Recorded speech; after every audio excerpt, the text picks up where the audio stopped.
کبھی 10 منٹ عادت ہو جائے نا دعا مانگنے کی علیحدہ سے رات کو، حضور نے فرمایا جو فرض نماز کے بعد دعا مانگے اللہ اس کی قبول کر لیتا ہے۔ نبی پاک صلی اللہ تعالی علیہ وسلم نے فرمایا اللہ مسافر کی دعا قبول فرماتا ہے۔ حضور نے فرمایا اللہ مظلوم کی دعا قبول فرماتا ہے۔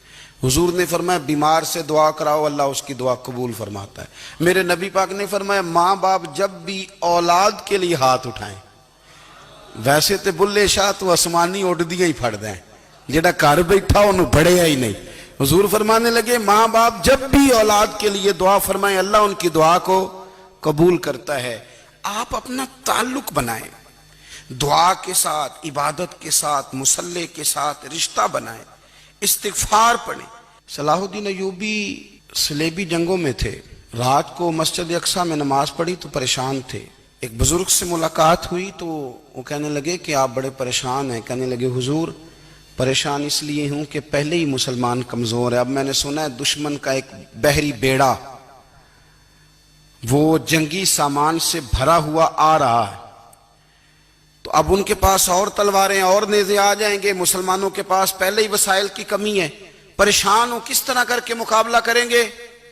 یہ بات کہتے ہی صلاح الدین ایوبی نے بزرگوں سے کہا حضور آپ بھی دعا کرنا، دعا کی بڑی طاقت ہے۔ میرے نبی پاک نے فرمایا دعا مومن کا ہتھیار ہے، دعا مومن کا حضور نے فرمایا تقدیر کو سوائے دعا کے کوئی چیز نہیں بدل سکتی۔ دعا مومن کا ہتھیار ہے، یہ کافر کے پاس کوئی نہیں، یہ ہتھیار ہے مومن کا۔ اللہ کرے آپ کو سمجھ آئے، پھر سنیں، کئی بار کہہ چکا ہوں یہ ہتھیار ہے۔ کافر کے مقابلے میں جو تیرے پاس سب سے بڑا ہتھیار ہے وہ دعا ہے۔ دعائیں کرانی چھوڑ دی، کرنی چھوڑ دی، لینی چھوڑ دی۔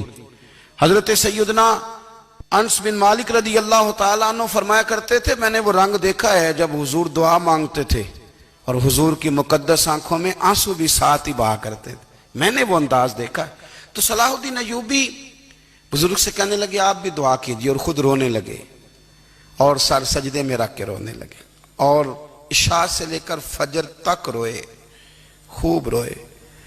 صبح وہ بزرگ آئے تو صلاح الدین ایوبی کا خوبصورت اور ہنستا ہوا چہرہ دیکھا، کہنے لگے آپ بڑے خوش ہیں، رات تو میں نے بڑے روتے ہوئے دیکھا تھا۔ تو کہنے لگے حضور وہ جو بحری بیڑا آ رہا تھا نا وہ پانی میں ڈوب گیا ہے، اب وہ نہیں آ رہا، ابھی خبر آئی ہے تو میں بڑا خوش ہوں۔ بزرگ کہنے لگے اٹھ سینے سے لگ، اور سن ایک بات، وہ بحری بیڑا پانی میں نہیں ڈوبا، وہ تیرے آنسوؤں میں ڈوب گیا ہے۔ وہ جو تو رات رویا ہے نا رب کریم کی بارگاہ میں تو وہ ڈوب گیا ہے۔ بھائی اپنا مصلی کا، عبادت کا، وظائف کا، اللہ کا سلسلہ اس کو مضبوط کرے، اپنی دعاؤں کے تعلق کو مضبوط کرے۔